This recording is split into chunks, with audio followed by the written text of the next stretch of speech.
बातमी आहे मराठा आरक्षणाच्या संदर्भातली। मराठा आरक्षणाचं विधेयक विधिमंडळाच्या दोन्ही सभागृहात मंजूर करण्यात आलेलं आहे। राज्य सरकारने मराठा आरक्षणाबाबत बोलवलेल्या विशेष अधिवेशनात मराठा समाजाला स्वतंत्र आरक्षण देण्याचा निर्णय घेतलाय। मराठा समाजाला शिक्षण आणि नोकऱ्यांमध्ये 10% आरक्षण देणारा कायदा विधिमंडळात पारित करण्यात आलेला आहे।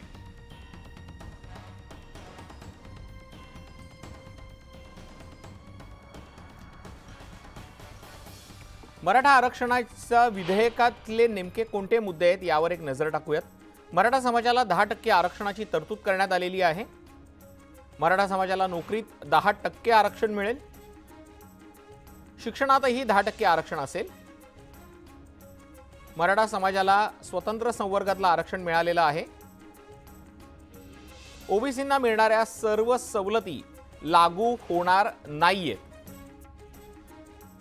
मागासवर्ग आयोगाने घेतला इंदिरा साहनी खटल्याचा आधार, त्यानुसार अपवादात्मक परिस्थितीमध्ये आरक्षणाची 50% मर्यादा ओलांडता येते। मराठा समाजाला 10% आरक्षणामुळे राज्यातील 50% आरक्षणाची मर्यादा ही पार होणार आहे। मराठा समाजाला कोणत्याही प्रकारचं राजकीय आरक्षण नसेल। आरक्षण विधेयकाला मंजुरी मिळाल्यानंतर ते राज्यपालांकडे पाठवली जाणार आहे।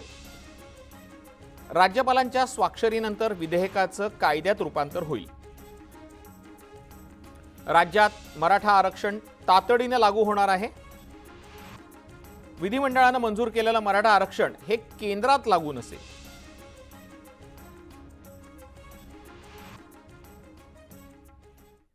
राज्य मागासवर्ग आयोगाने जो अहवाल दिलेला होता त्यानुसार हे मराठा आरक्षण लागू केलं गेलेलं आहे। तर या अहवालातले मुख्य मुद्दे काय होते यावर एक नजर टाकूयात।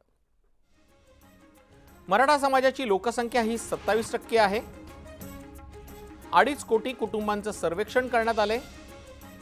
अहवालात समाजातल्या चालीरीती, रूढी, परंपरा आदी बाबींची नोंद घेण्यात आलेली आहे। शिक्षण, शासकीय नोकऱ्यांमध्ये पुरेशी संधी उपलब्ध नसल्याचा निष्कर्ष यात काढण्यात आलाय। शेतकरी आत्महत्यांमधल्या मराठा समाजाच्या प्रमाणाकडे सुद्धा लक्ष वेधलं गेलेलं आहे। अनेक मराठा कुटुंबांची आर्थिक स्थिती बिकट आहे। बराचसा मोठा घटक सामाजिक आणि शैक्षणिक दृष्ट्या मागास असल्याचा उल्लेख या अहवालात आहे।